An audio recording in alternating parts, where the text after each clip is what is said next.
this interview is for a podcast that I'm starting. My name is Barka Herman, as you know. I am a CSA at Microsoft, which is a cloud solution architect. And you, Roxy, are my very first guest. Oh my gosh, I'm so excited. Thank you for having me. Absolutely, absolutely. Special. Yeah, so let me introduce you real quick. Okay. So you're a senior customer success manager at Microsoft. You're also a councilwoman, and you are also a entrepreneur. So I want to hear all about it, but first I want to learn how to say your name. So your given name is Roseanne, but you go by Roxy. Yeah, my given name is Roxanne, but I go by Roxy. Oh, Roxanne. It's a funny story why I go by Roxy, but I won't bore you with the details today. Oh no! I'm all for stories.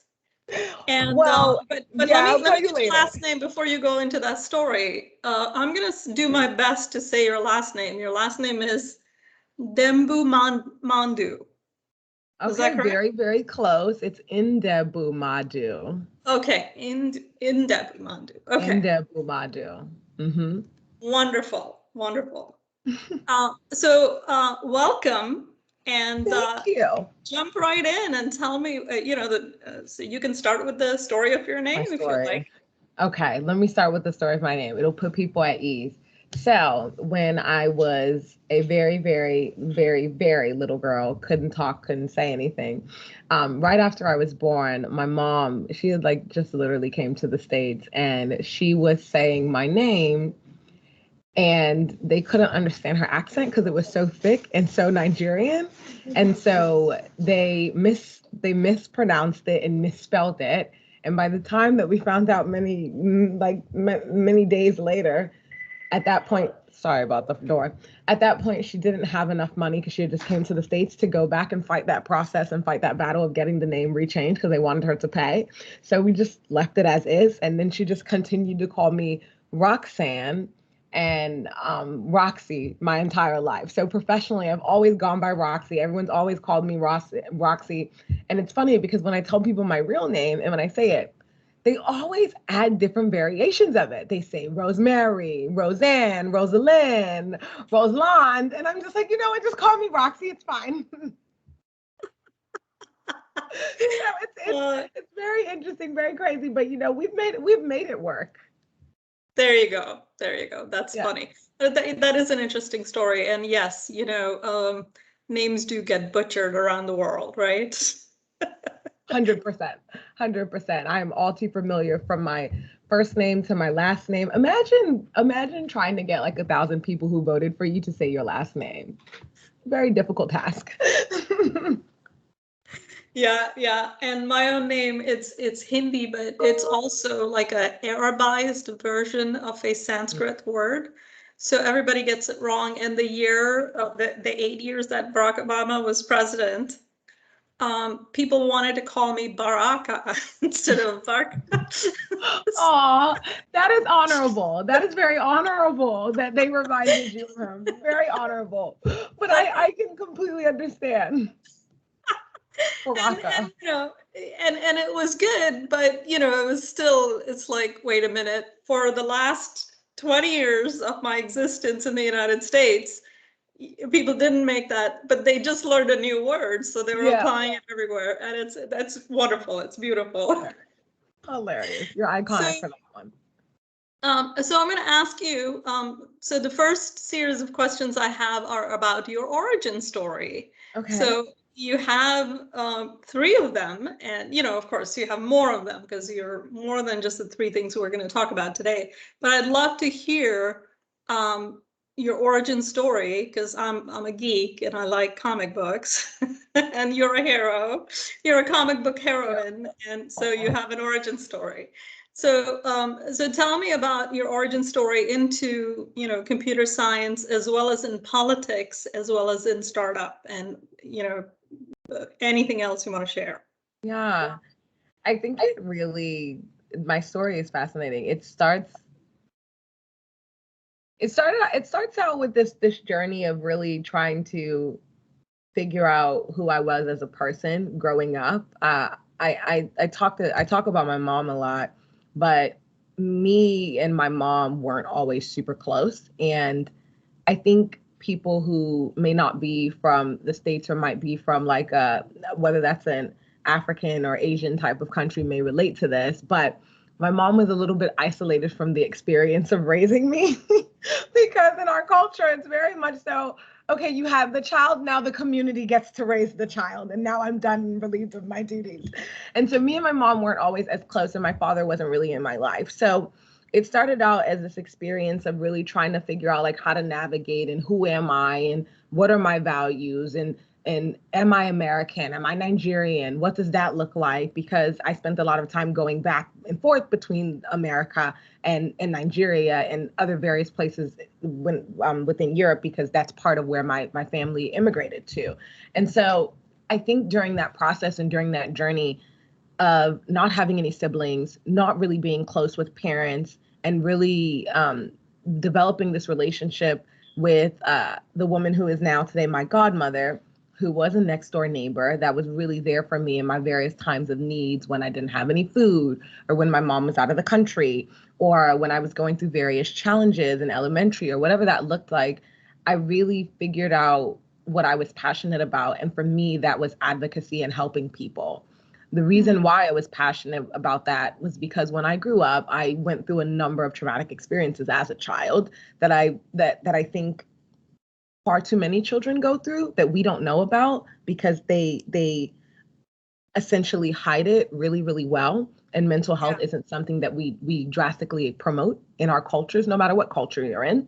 And so I think what I realized was, because of those experiences, whether they were like domestic abuse or figuring out how to find my next meal or forging my passport to work at the age of 13, what I learned is that because there was no one to really advocate for me, I am really passionate about advocating for people.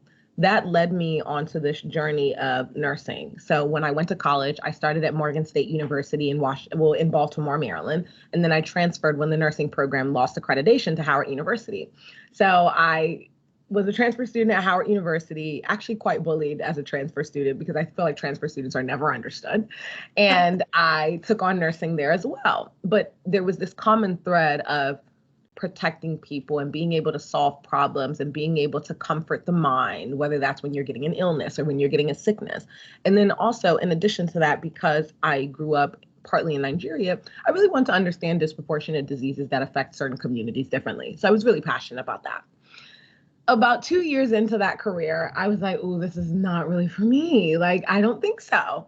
And that kind of led me into this journey of thinking, how can I continue to be this person who's passionate about advocacy, who really loves solving problems, who's really passionate about the person and their experiences, whether it's at a mental level, a health level, whether it's at innovation or advancement, whatever that looks like. How can I still solve for those problems?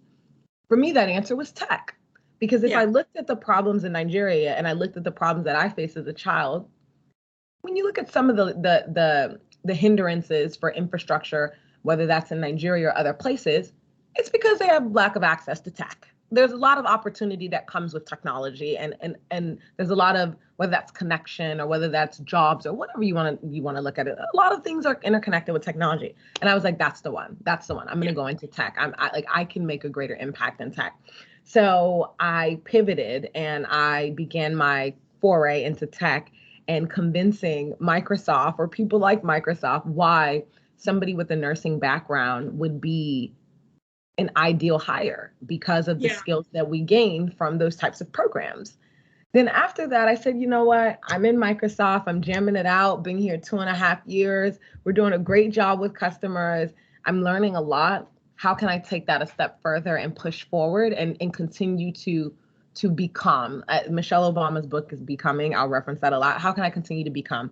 So I said, okay, it's time to run for office. And quite frankly, one of my mentors at Microsoft was like, you know, Roxy, you always have something to say. Like, why don't you just go run for office? Like, that's for you. And I was like, you know, funny enough, I never thought of that. You might be right. Let me go try. So I registered 45 days before the local election and said, you know, we're going to Wow. try this out. What's the worst that could happen? I could either lose, or if I don't lose, I'm going to gain a new set of experiences that will either continue to propel me as a person or add to my story. So I ran, ended up winning, and then was like, oh, wow, now I really need to learn how to do the job. Microsoft was really helpful in that way, because a lot of the stuff that we practice, whether that's on an executionary level, at the field level, with customers and empathy in action and being the customer hero, being customer obsessed, that really helped me in my council work, because even though I didn't necessarily know the job, I knew the basics of empathy, being obsessive about, like, they're not my customers because essentially they're my bosses. The 70,000 people I report to, they're my bosses. Right. But how do I be obsessive about the outcome of their quality of life and really apply that to be this hero, not from egotistical purposes, but being able to really champion the initiatives that they're passionate about. So I've been in that for the last 3 years, or no, last 2 years. It's going on 3 years at the end of this year. And I love every aspect of it, because it's proximity to people, and like, what more could you ask for? Like, to get to know people, it's beautiful. It's amazing. It's amazing. And so inspiring. So inspiring. So thank you for sharing. Now, you do mention entrepreneurship on your resume. So tell me a little bit about it. So, as a child, spending time in Nigeria, one of the fondest memories I have are the people on the side of the road in Lagos. Anybody who's ever been to Lagos knows this to be very true, of people selling water or fruits or coming up to your car and trying to clean your white. Like, it's you the same remember in that. India. Yeah. Yes, you remember that very distinctly. You remember distinctly how people turn everything into a business to be able to create opportunity for themselves or other people. And growing up with parents who were very much so entrepreneurial, they had their businesses on the side, I was very, very fascinated by the creation of an idea to reality and mass scale of those types of ideas, as well as the simple fact that an ordinary person could have a problem that bothers them so deeply that they could wake up one morning and say, okay, I've got a problem. This is the projected solution. Now I'm going to build a whole entire company around it. I'm going to build a business or a software product or whatever around it. That was so fascinating to me. And then in college, out of boredom, I used to build mobile apps on the side, just out of boredom, like prototyping and things like that. And that was a really big fascination to me. So I really became obsessive about innovation and like building businesses and culture and the sustainability of a business and how you really deliver impact to your customers, or how you really meet consumers where they are from a mental, like, human fragility perspective.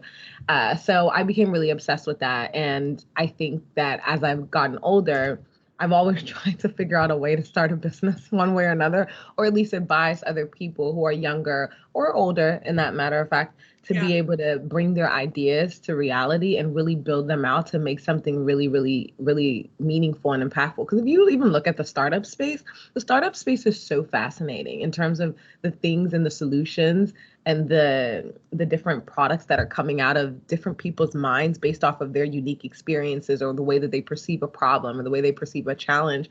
And it becomes an integral part of our society in the way that our ecosystem operates and what they contribute. And now that I'm on council, I see it a little differently from an employer perspective, or how they contribute to the culture of that area, or the tax incentives that go into that, to manufacturing. Like, it's an entire life cycle on its own that's just so fascinating. So now you know my childhood story of the fascination of people selling water on the side of the road to how that actually contributes to a functioning economy and society.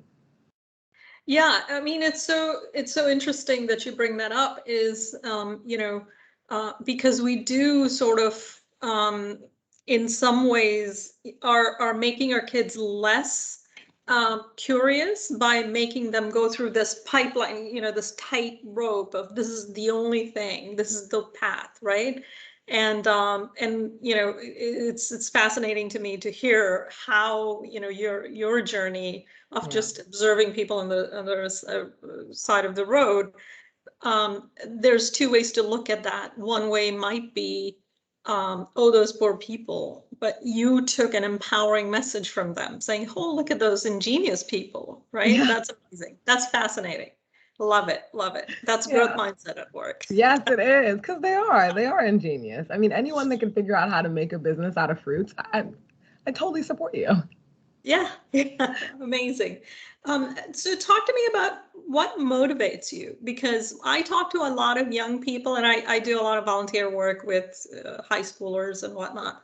And motivation seems to be like the missing element sometimes. Now, I'm not saying they're not motivated, because they're plenty motivated to do the things that they do want to do. Yeah. It's, so talk to me about your motivation. Where do you derive motivation from? My motivation deeply comes from my life experiences and the trauma that I faced as a child. And that's genuinely all that it comes from. Because when I look at reasons to be motivated or reasons to be empowered or ambitious, it doesn't necessarily come from a child, or it doesn't come from an innate object. It's more from past experiences and living them and seeing the other side, because I genuinely believe that some of those experiences that I faced, certain people who might have faced those experiences might not be alive today because of the intensity that was associated with them. And so the fact that I am, to me, is a blessing in itself. And so for that reason alone, I look at other people around me and the ability to accomplish and achieve. I don't want people who could potentially have experienced the same things or will experience the same things to feel like that is meant to break them and that they need to give up. And so my motivation comes from my previous experiences as a child and not wanting any other child to feel broken after those experiences or have to go through those experiences. I do believe that sometimes when we go through things, we lead ourselves to believe that the outcome is destined, but it's more from a negative place than it is an optimistic place of connecting with that experience and seeing the end of the road, because some of us can't see that. And so I just want to be as helpful as as impactful as I can possibly be, so that people who are in those similar circumstances don't necessarily stop there, and they can see the light at the end of the tunnel and they keep going. Yeah, thank you for that. That's really neat. So now that you're an accomplished woman, Roxy, you have a career, you have a political position, you're an elected official, you're doing all these amazing things. What now? And I understand that you went through trauma in your childhood. Yeah. What is the most challenging thing today for you? Whew. The most challenging thing today for me, I would say that this is across the board, no matter what job it is. It would have to be resistance to change, and also a lack of growth mindset. Those are the two biggest things that are the most challenging. When I look at the city council and just a city in general, when you have such a mass amount of people that are involved, that you're essentially there for and then you're providing for in whatever capacity, sometimes there can be a certain resistance to the change that needs to happen to continue to move with the speed of innovation. And everybody isn't as welcoming to that idea because they can't see the end of the tunnel. There's a certain level of fear around uncertainty that's associated with where those people are. And I understand why, completely understand why, because if you've operated in a certain capacity for a certain amount of time, it makes sense. You got to where you are by being that way. So now when people try to come and tell you need to embrace change, you're looking at them, well, like for 20 years, this has worked. Why do I need to embrace what you have to say? So I get it. But at the same time, that's where that growth mindset kind of comes in, because the number one also challenge that I see in general, whether it's in any work capacity, is that people are very specific to their experiences and they don't take the time to zoom out to see the collective experiences around them and how they can bring that back in to add to the perspective of their experience. So they get into the space of not being welcome of a growth mindset, or they think they have a growth mindset when they really truly don't, because they're only operating off of that one perspective, that one experience, and they can't relate to other people's experiences to bring that into that perspective. So for me, those would have to be the two biggest challenges. I'll give you one example. I just got an email today from a constituent where I am announcing a partnership with Rosetta Stone, where they're offering free services to my community based off of me asking their CEO, because I'm always asking for something.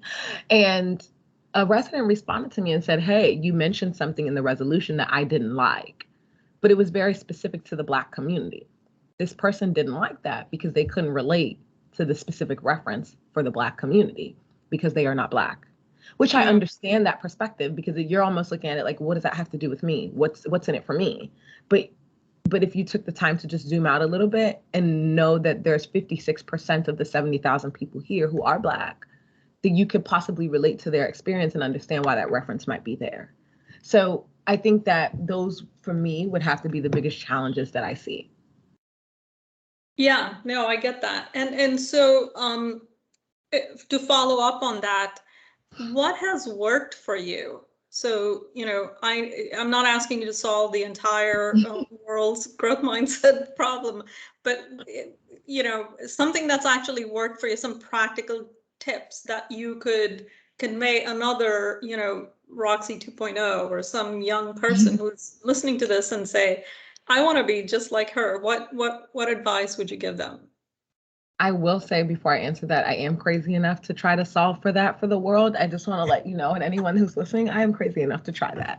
But the tangible advice that I would give, and this is something that I practice, which is what really helps me. One, you have to be super curious, extremely curious, and understand whenever someone says or does something, there's always an underlying premise. And when I say premise, I don't necessarily mean that there's a motivation, but there's a premise. So it's almost like what they're saying, it's there, but it's not pronounced. And you have to be curious enough to ask certain questions and ask the right questions to be able to get to the bottom of what that person is actually truly saying that you might be missing, or that might not be as apparent of where the comment may be coming from. So asking questions and being super curious, that's one. Two is zoom out. Take yourself out of the equation, because we're human. We have emotions and we have feelings and reactions. Zoom out of it for a second and just think about it from that person's perspective. Try to empathize with them for a second and understand, like, wow, what place is this person in and where are they coming from that made them respond this way or made them react this way, or is causing this visceral effect in their behavior or driving these patterns? What could that possibly be? And once you understand those kind of triggers or those kind of premise points, it will help you be able to craft a response or craft a communication style to be able to meet them where they are. Now, what that does look like is there will be a lot of times where you'll have to be the bigger person. And I know sometimes it's very hard. It's very difficult, because even for me, I don't always want to be the bigger person. Sometimes I just want to be the small person. When they go high, go. When they go low, go high. Sometimes I don't want to go anywhere. I don't even want to go high. But it's that patience that you have with yourself and zooming out that will allow you to be able to go high every single time. So I think it's really about being curious, asking questions, zooming out, really understanding where that person is coming from, reasoning with them from a place of empathy, and then fostering that dialogue again. And I promise you, it equals progress most of the time. That's wonderful. Great sage advice from a young sage. Thank you. Wonderful. So what is the best part of being Roxy? Oh my gosh, I've never been asked that question before. I think the best part of being Roxy is that I am just obsessively optimistic. And I think that's the best part. I had a friend who texted me the other day, and I love him very dearly, but he's like way older than me, but he's just a great person.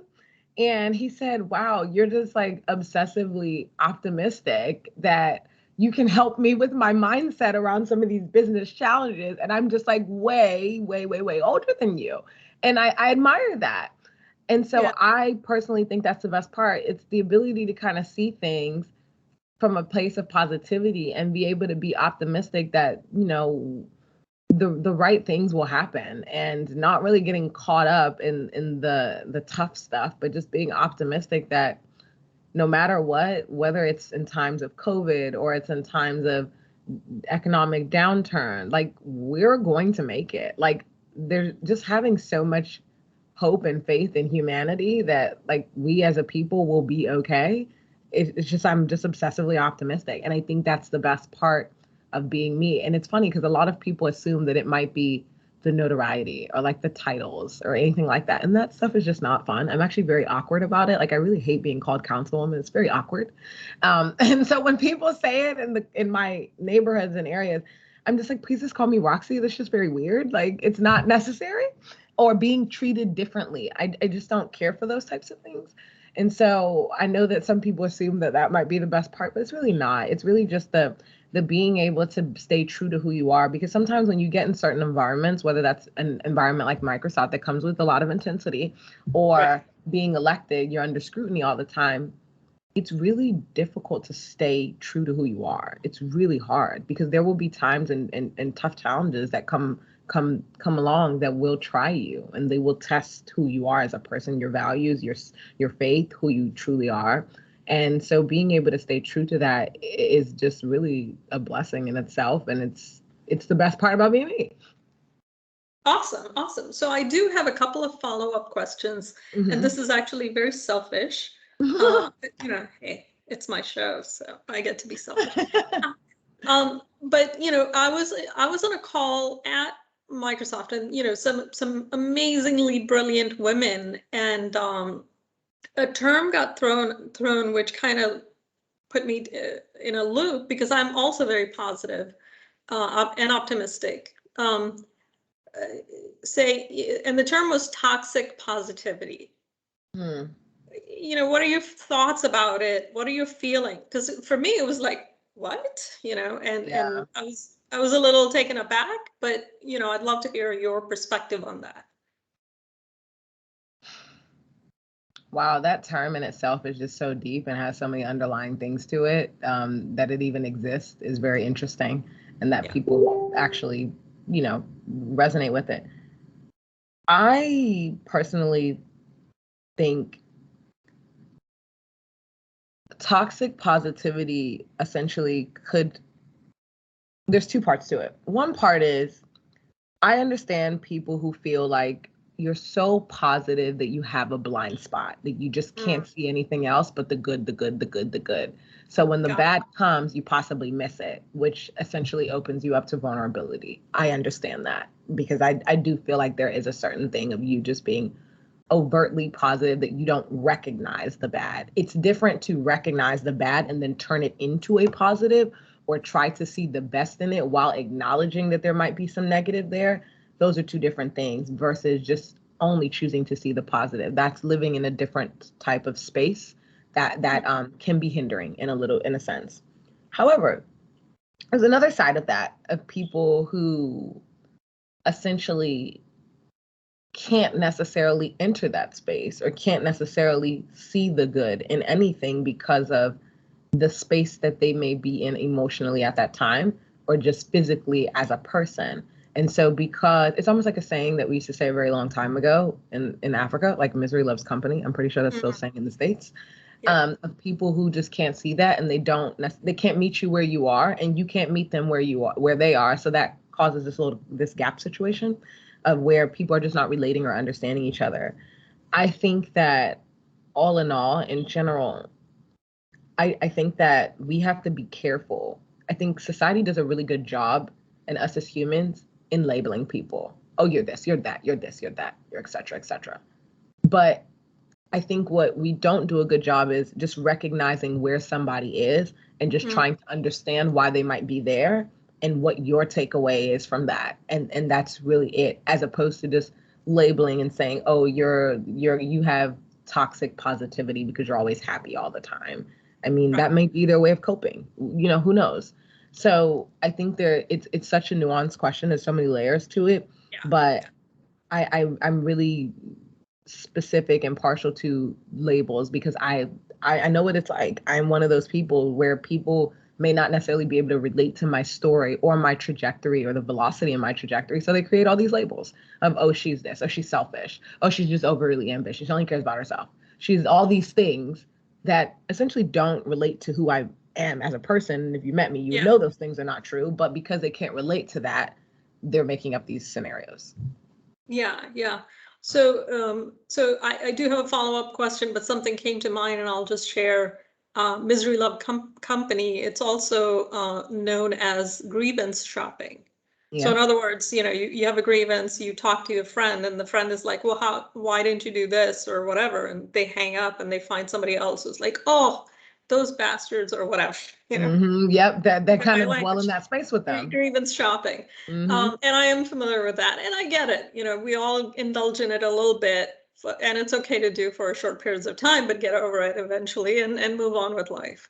But the follow-up question that I do have for you is, you did mention that, you find it difficult sometimes to stay true to yourself and your values. So talk to me on that, because I think that's very valuable.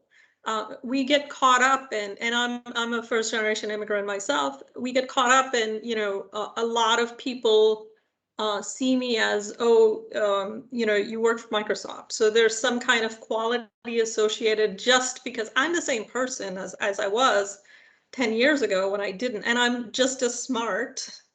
But now there's like this other, so how do you stay true to yourself and true to your values and your faith and whatever else, your essence? It's so tough. It's been so hard and so challenging, but as I continue to get closer to who it is I'm blossoming into, it becomes easier. I promise you. So I want to share that for people who are going through it and they feel like it's really difficult. It gets easier eventually. For me, it's really understanding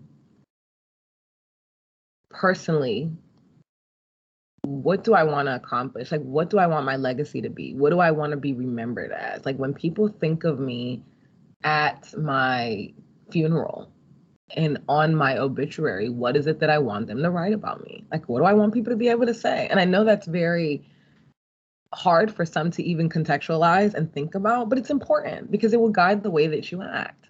And so I had a mentoring session with a fantastic woman at Microsoft named Diane, and she asked me a question that threw me for a loop. And she said, hey, Roxy, when you have your funeral, what is it that people are going to write about you on your obituary? And I was like, huh? I hope good things. I don't know. What are they going to write? That's a great question.